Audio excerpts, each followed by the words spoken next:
Representative Matt Gaetz, welcome back. It's been a little while. Thanks for having me. Good to be back with you. Yeah, no, it is good. You've been very vocal about what's going on, which I, for one, fully support and appreciate. I've never seen anything like that in the United States of America. Even in our history, what's going on here is flat-out tyranny. You have some ideas on how to confront this?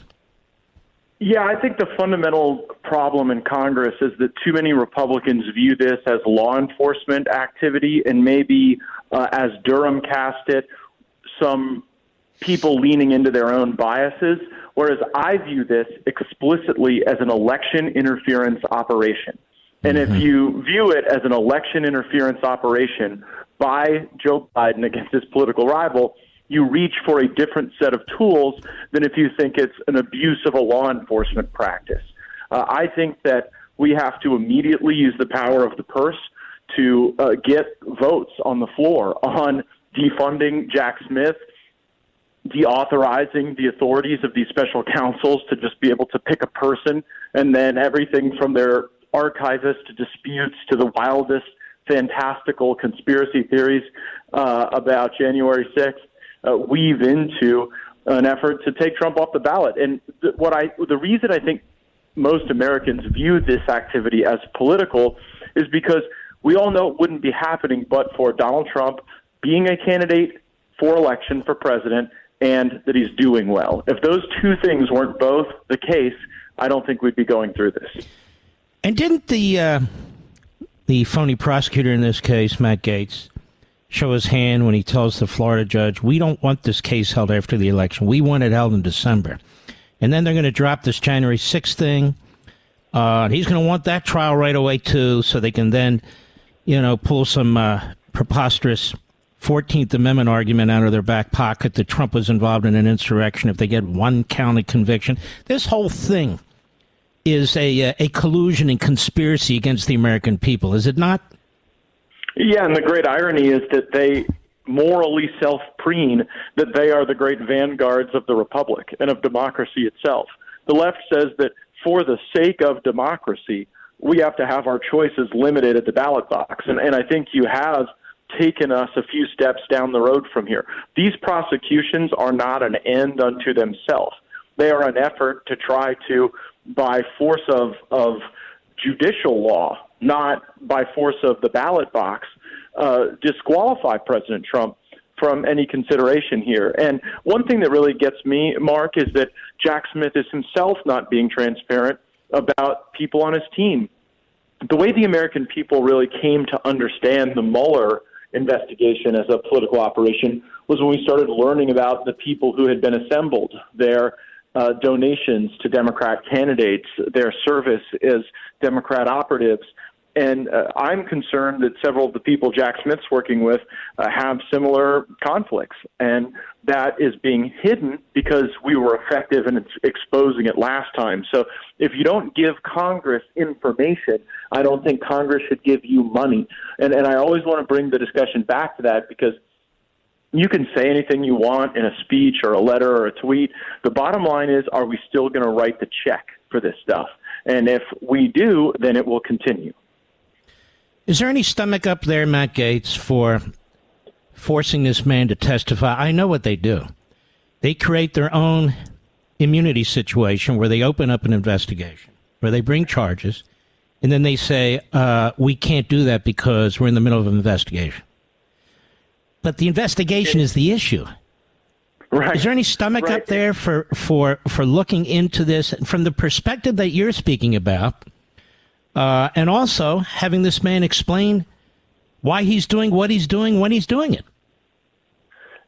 You would think that the Congress would see the necessity of such a discussion in the event of an unprecedented utilization of prosecutorial powers to interfere with a presidential election. I have had colleagues in our strategy discussions and in our closed-door meetings say that they'll never vote to take $1 away from the special counsel or the Department of Justice or the FBI because they would then fear that we were the party of defunding the police.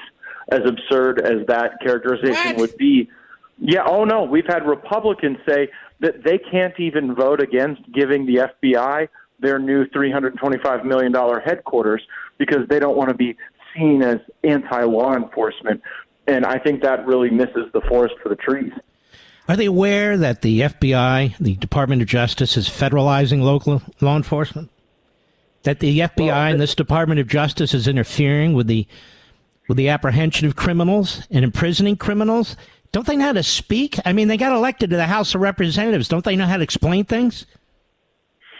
Unfortunately, there's always the lure of federalizing everything. I mean, we saw George Bush federalize education, and liberty-minded people should be concerned when we see that more and more local prosecutors, local law enforcement are relying on federal grants in order to meet their budgets.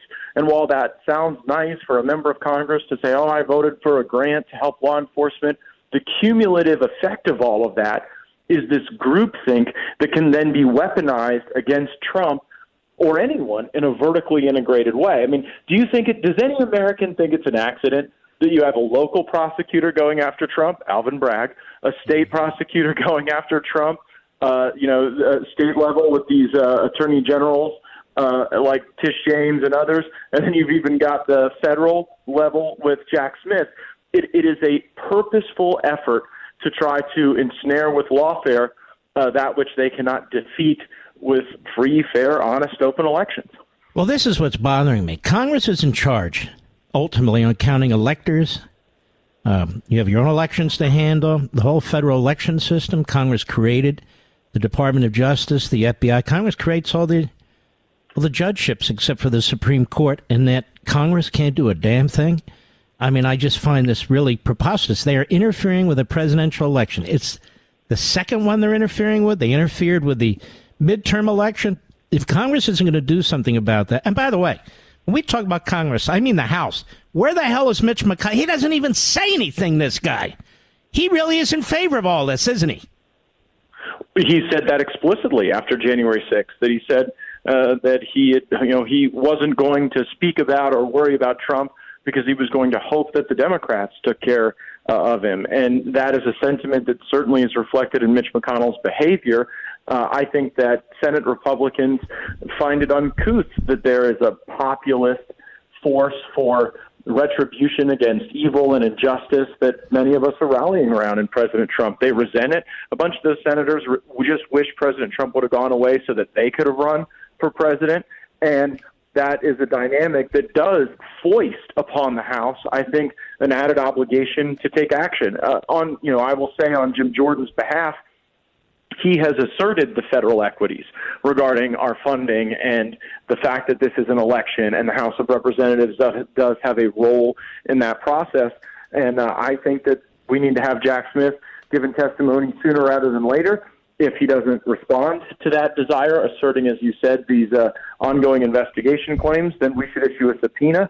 And power of the purse, power of subpoena, power of contempt, power of impeachment. Amen. We have to bring all these powers to bear because we see how the left is bringing every power node they have to bear in a really anti-democratic and fascist way.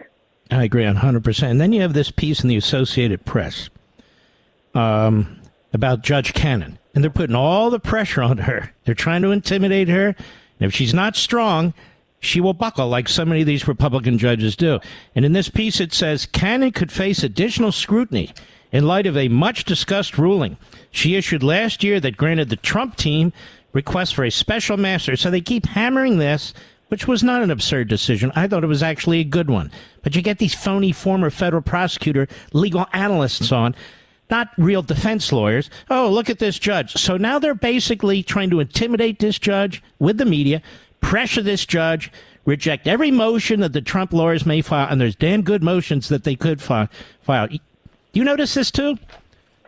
I do. In almost every complex document case I've been involved in as a litigator, you have a special master at one point or another. Also, there are thousands upon thousands of documents that the prosecution has produced to the defense in discovery. It's only reasonable for the defense to get time after the 2020 election to even be able to fairly present a case. And the media pressure is a key component of this.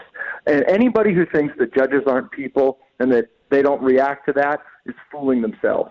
And what they're doing isn't just election interference, it's judicial interference, because they're trying to mount pressure on a judge to try to really have a show trial. I mean, basically, right? I mean, they are trying to have some sort of like Middle Eastern desert justice trial when we're talking about the country that is supposed to be a vanguard for rights and due process.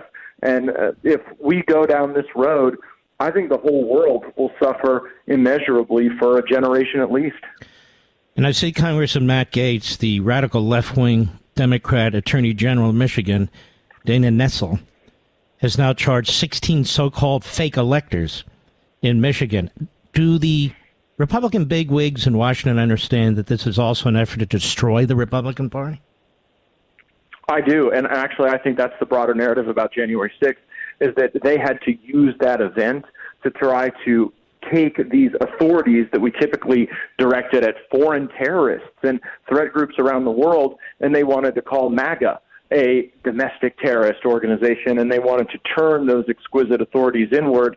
You see that with the surveillance that we've exposed. You now see it with these ridiculous arrests. People were just putting their name forward in the event that there were a rejection of electors. Exactly. These people had no desire to break the law. They thought they were working through the law and the Constitution, and I think that those charges are totally ridiculous. All right, Matt Gaetz, we may want to call on you again. Keep up this fight. We're monitoring this very, very carefully, and as far as I'm concerned, we're in on it. So take care of yourself. We need more action from Congress. Thank you so much, Mark.